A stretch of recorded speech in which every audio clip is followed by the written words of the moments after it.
Assalamu alaikum. Sat Sri Walaikum salam wa Akal.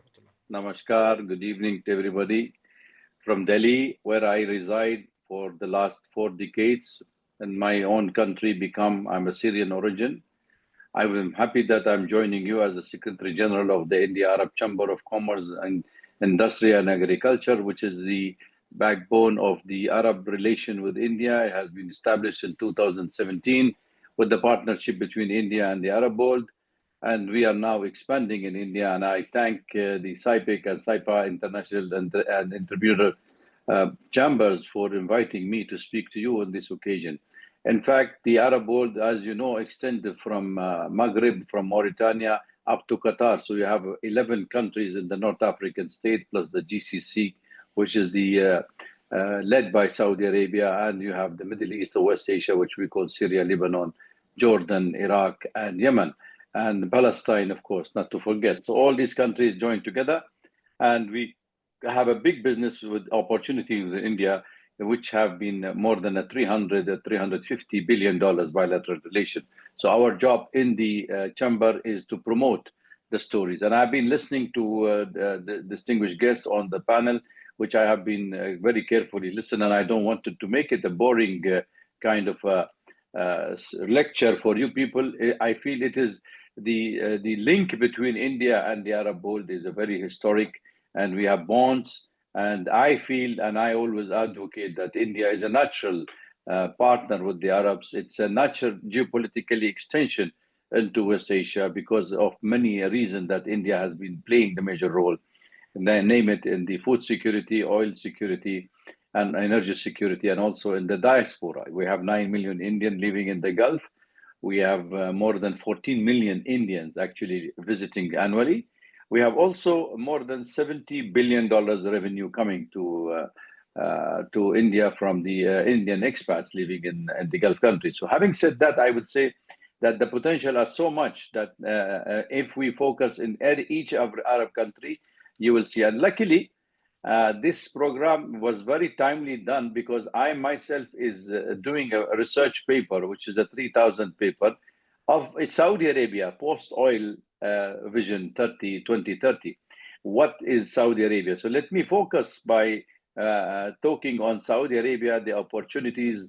And I believe that the Crown Prince Mohammed bin Salman have come up with a very strong vision of seeing Saudi Arabia as a leading state among the Gulf country, wanted to compete not regionally, but also globally, to take the lead as Saudi Arabia vision of 1 trillion blueprint of economic diversification, to enhance it into a hub of a technology of renewable energy project like NEOM, which is $500 billion, and in also the direct investment in India, which Saudi have promised of $100 billion investment into India.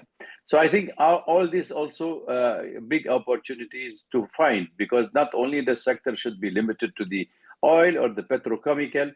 Saudi Arabia is diversifying its own industry in such a manner that it can sustain a growth of economy, not to be parted away from the oil sector. The oil sector will still play a major role, but we are talking of a post-oil, which means there are sectors like tourism industry, health industry, which is around $50 billion investment hub, and India with its $40 billion health sector, it can also have a strong link with Saudi Arabia.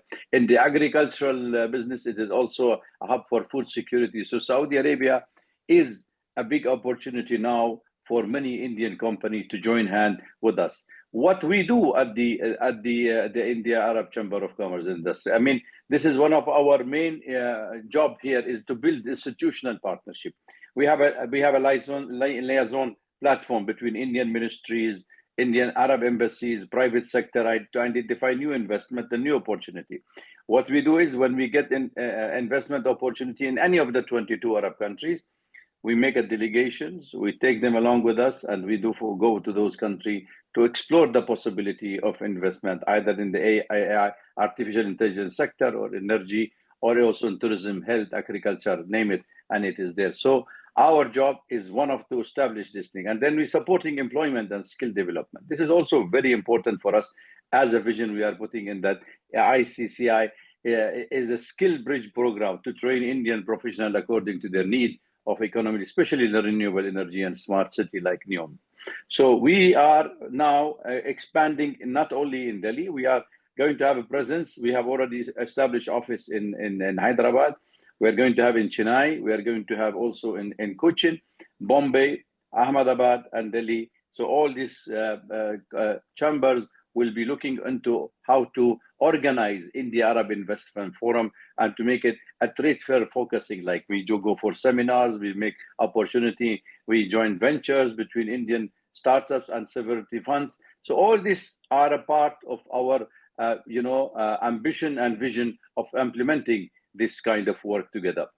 Now, we have also noticed in the Saudi Arabia have come up. I don't know if anybody talked about there's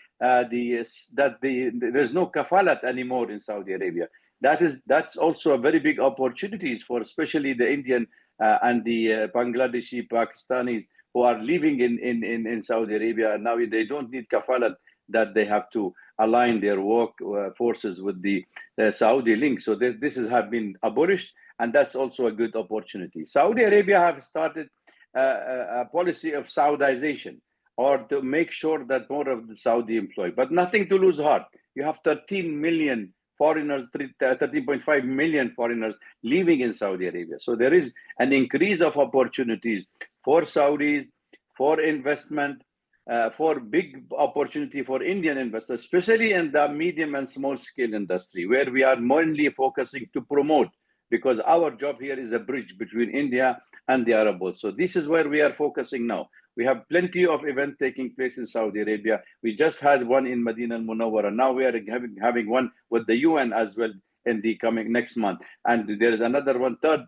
So many things happening in Saudi Arabia that everybody is moving their headquarters from different country to start inside the Saudi Arabia. So I think the opportunities, as I says, and as I can see, that Saudi is opening of 100% also investment of very limited taxes that they're taking from the end return, and leverage period of 10 years of non-taxable period and giving the energy or the gas or the petrol or the electricity in a very low prices. These are all investment-friendly environment. And why Saudi Arabia?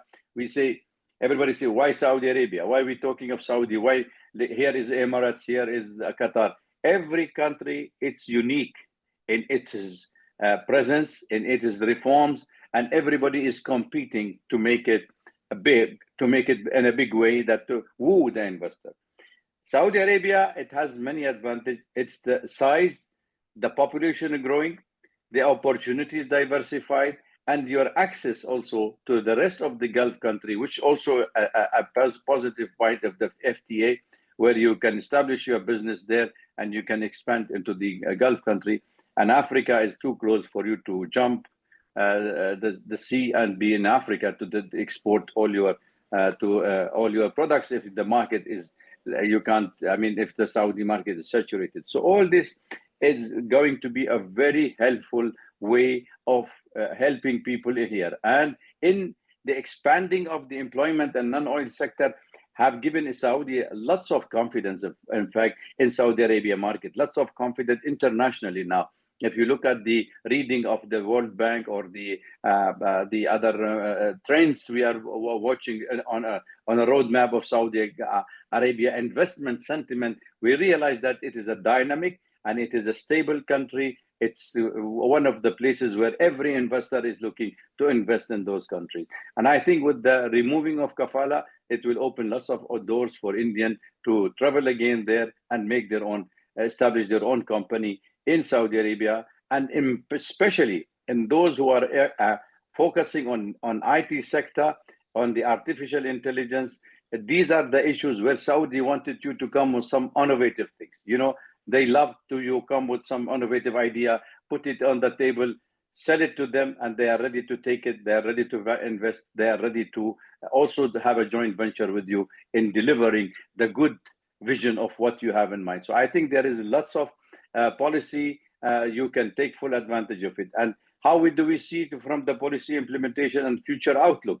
Saudi Arabia give you the PIF, also give lots of access to short-term funding, accelerated by financing, reinforcing vision for 2030, transforming structure. You have also the financial market development, which is introduction of a global CP instrument, contribute to the deeper Saudi capital market, improving liquidity and investor participation. I think you have many sectors to find your bread and butter and to grow up. And I'm sure every investor, like as I say, and I noticed from the delegation we carry with us to Oman, to Saudi Arabia, to Iraq, to Bahrain, to UAE, and to Algeria, to Morocco, everybody looking for a market. India have the capital now.